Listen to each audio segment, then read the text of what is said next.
मंजिलें अपनी जगह है।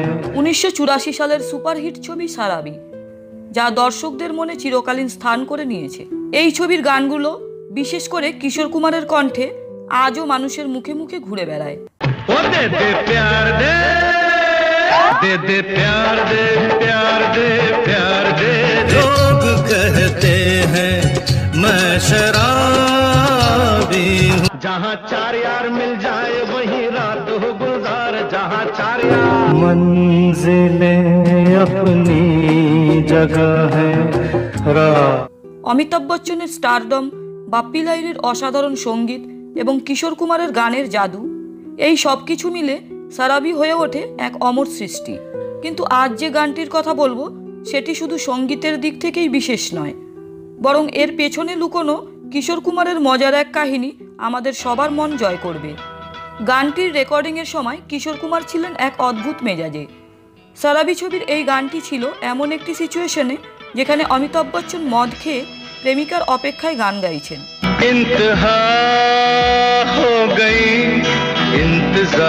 কিন্তু কিশোর কুমার ছিলেন মেজাজি, মজার মানুষ। যখন পরিচালক প্রকাশ মেহরা তাকে গানটির সিচুয়েশন বুঝিয়ে দিলেন, তখন কিশোর কুমার জানালেন, আমি গানটা হিরোর স্টাইলে গাইব, পুরোটা অনুভব করে।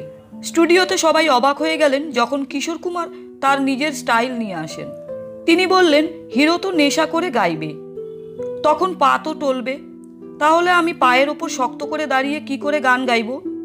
আমি শুয়ে শুয়ে গানটি গাইব। কিশোর কুমার তখন পরিচালককে বললেন, একটি টেবিল আনো, আমি টেবিলের ওপর শুয়ে শুয়ে গান গাইব। টেবিলের ওপর শুয়ে শুয়ে গাইতে না পারলে গানের মজা কোথায়? কিশোর কুমারের কথা শুনে স্টুডিওয়ে থাকা সকলে অবাক হয়ে গেলেন, কিন্তু কিশোর কুমার জিদ ধরে বসে আছেন, টেবিল না আনলে তিনি গান করবেন না। আর তারপর টেবিল আনা হলো এবং টেবিলের ওপর শুয়ে সুরে সুরে কিশোর কুমার গানটি রেকর্ড করলেন।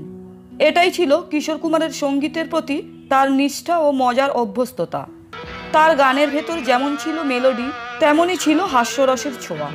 আজও যখন সারাবি ছবির সেই গানটি শোনা হয়, কিশোর কুমারের সেই মজার স্মৃতি মনে পড়ে।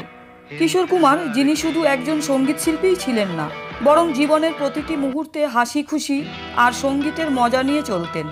তার এই বিশেষ গানটি আজও আমাদের স্মৃতিতে অমর হয়ে থাকবে। সব কিছু মিলিয়ে সারাবি ছবির এই গান এক অনন্য সৃষ্টি। তো আজ এই পর্যন্ত। আপনাদের কেমন লাগলো ভিডিওটি কমেন্টে জানাবেন। যদি ভালো লাগে তাহলে লাইক করতে ভুলবেন না এবং সাবস্ক্রাইব করে আমাদের সঙ্গে থাকুন। ভালো থাকবেন, ধন্যবাদ। इंतहा हो गई आईना कुछ खबर के हमें है यकीन, फिर वजह क्या हुई इंतजार की।